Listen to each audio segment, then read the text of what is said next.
Hi colleagues, I said I'd get back to you to respond to a number of queries that have come through over the last week when we didn't have the staff conference last Friday.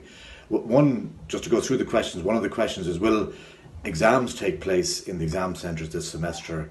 In other words, will we be returning to the pre-COVID module arrangements? Just to respond to that, it's our intention to have exams, public health guidelines permitting, on site. There's a paper on exams for consideration by the Academic Council this Friday, and the academic staff will be advised afterwards on that. Another question is there any chance to introduce new programmes with the help of the faculty and department? Obviously it's a new member of staff who's wondering how we do that. And yes, of course, typically new programmes are discussed with heads of department and other academic colleagues, and a programme design team is set up. The rationale for the programme is including that it fits in with expertise in the department, and that there's real evidence of demand for the programme. It goes then through the programme validation process, starting with an EAP1 document to be completed. A lot of this is described in our QA manual for academic procedures, so maybe just have a look at that. Another question is, what is the approach we're taking to lectures, practicals, as regards social distancing and thus classroom sizes? And related to this is the availability of Dr. Ray Arena once the HSE have vacated it. Maybe just on that, in my video of a week and a half ago, I did provide some explanation of the process we will be operating in relation to lectures, practicals as regards social distancing in the class size. So I think that's covered there. And obviously this is an evolving area, and we are working through the lead worker representatives to make sure that we are complying with this and we're providing the appropriate facilities in a safe way.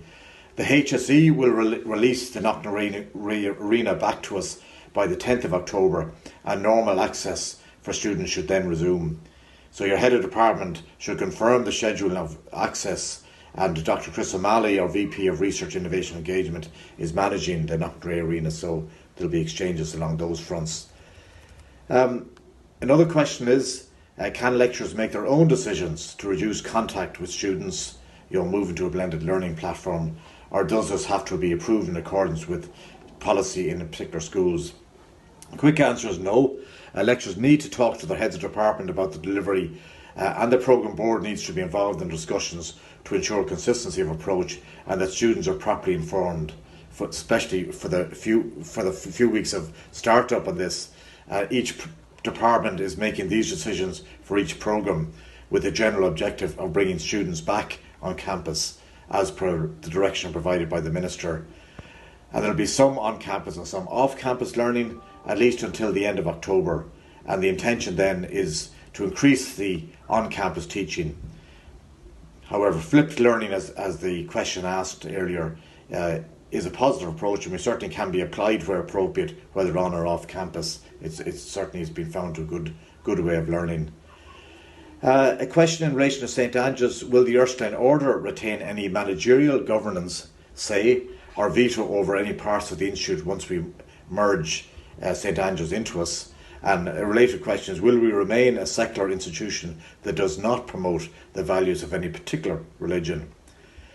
The answer to that is no. The Erskine Order will not have any involvement in the management or governance of the institute, or the TU for that matter. They have clearly stated they recognise the non-denominational status and pluralist ethos, celebrating multiplicity and differing views of education today across all higher education institutions. They have asked that we incorporate their existing research centre of religious studies, the Marisi Centre for Religious Studies, and that we retain the sacramental chaplaincy service and a space for Roman Catholic worship, as we currently do on the main campus. So other than that, there's been no requests or expectations coming from the Erskine Order.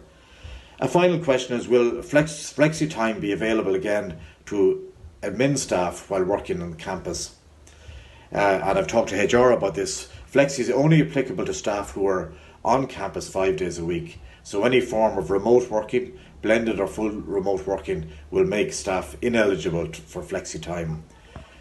This was discussed briefly at the THEA HR managers meeting, and the understanding is that none of the IoTs have plans to recommence Flexi time at this stage. So, and an email has been sent out to a few HR managers to double check in that, so we're reconfirming it, but that's the general position for IT Sligo. So that's the question so far. Keep the questions coming, and I'll get answers out to you as appropriate, as quickly as I can. Thank you.